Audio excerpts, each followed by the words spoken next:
নমস্কার, Anita's kitchen with village ফুডে আর একটা নতুন ব্লগে আপনাদের সবাইকে স্বাগত। আমার সোনা বাইকে নিয়ে এসেছি, আজকে কমলা লেবু খাচ্ছে, ভালো ছেলে। আজকে আমি বানাবো, এই হাতে লাউটা দেখছেন, এই কচি লাউ বাজার থেকে নিয়ে এসছে। এই লাউ দিয়ে লাউ চিংড়ি করে দেখাবো আপনাদের কিভাবে করছি, আপনারা প্রথম থেকে শেষ পর্যন্ত দেখুন। লাউগুলো সব কুচিয়ে নিয়েছি, এই যে এরমভাবে ছোট ছোট করে কুচাতে হবে। বেশি বড় বড় কুচালে ভালো লাগে না, এর থেকেও সরু সরু করে কুচাতে পারি, কিন্তু কুচালাম না, একটু বড় বড় রেখেছি।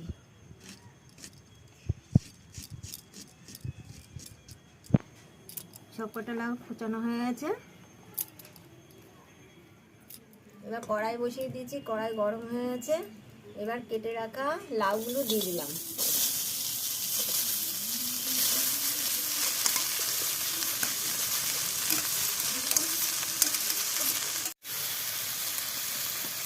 এবার নুন দিয়ে দিলাম, হলুদ দিয়ে দিলাম। এবার একটু নাড়াচাড়া করবো, করে অল্প করে জল দিয়ে দেবো। এই লাউয়ের জলে এই লাউটা সিদ্ধ হবে, তাও অল্প করে হালকা করে একটু জল দিয়ে দিলাম। এবার ঢেকে রাখবো, ঢেকে ঢেকে এই রান্নাটা সিদ্ধ করবো। এবার ঢাকনাটা তুলে দেখি, এখনো জল আছে, লাউ থেকে অনেক জল বেরিয়েছে। এই জলগুলো শুকাবে। আমি দুটো চেরা কাঁচা লঙ্কা দিয়ে দিলাম। এবার আবার ঢেকে রাখবো। এই জলগুলো যতক্ষণ না শুকাবে ততক্ষণ করেই যেতে হবে।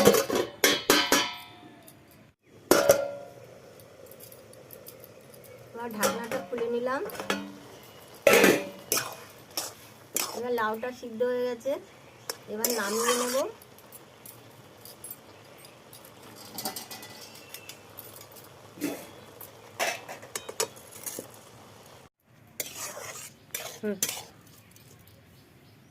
এবার নামিয়ে নিলাম। এবার কড়াইতে তেল দিয়ে দিলাম।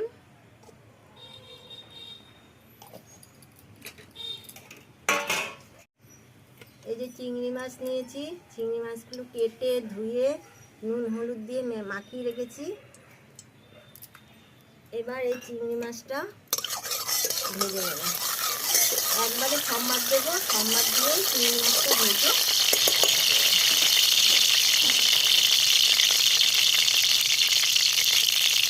তেজপাতা দিয়ে দিলাম, একটা শুকনো লঙ্কা দিয়ে দিলাম, গোটা জিরে দিয়ে দিলাম।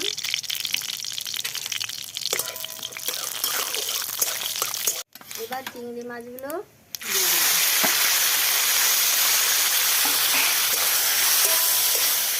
চিংড়ি মাছ ভাজা হয়ে গেছে। এবার এর মধ্যে সিদ্ধ করা লাউটা দিয়ে দিলাম।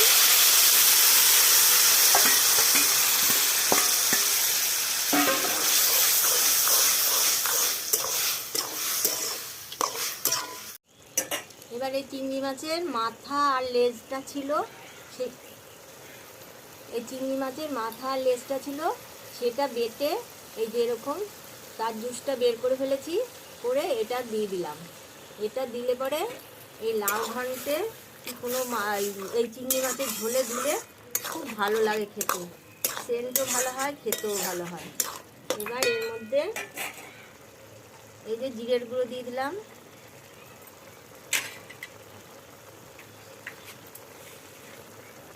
চিনি দিয়ে দিলাম। লাউ ঘন্টে চিনি দিতেই হয়, না হলে টেস্ট হবে না।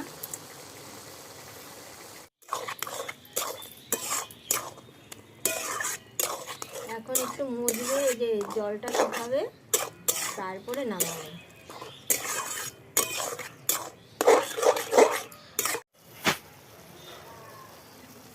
এবার একটু আটা দিয়ে দেবো, তাহলে আটা দিতে হবে।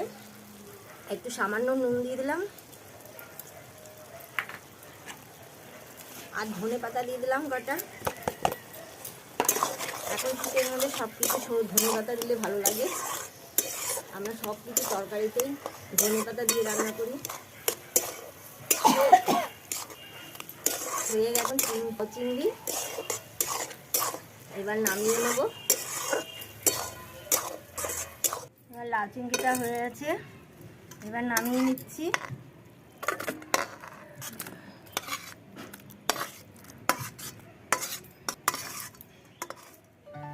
আমার লাউ চিংড়িটা হয়ে গেছে।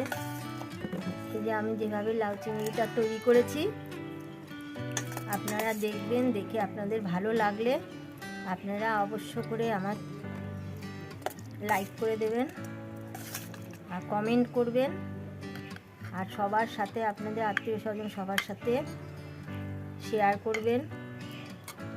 আর যারা নতুন তারা অবশ্য করে সাবস্ক্রাইব করে দেবেন, সাবস্ক্রাইব করে পাশে থাকা বেল আইকনটি প্রেস করে দেবেন নতুন নতুন রান্নার আপডেট পাওয়ার জন্য।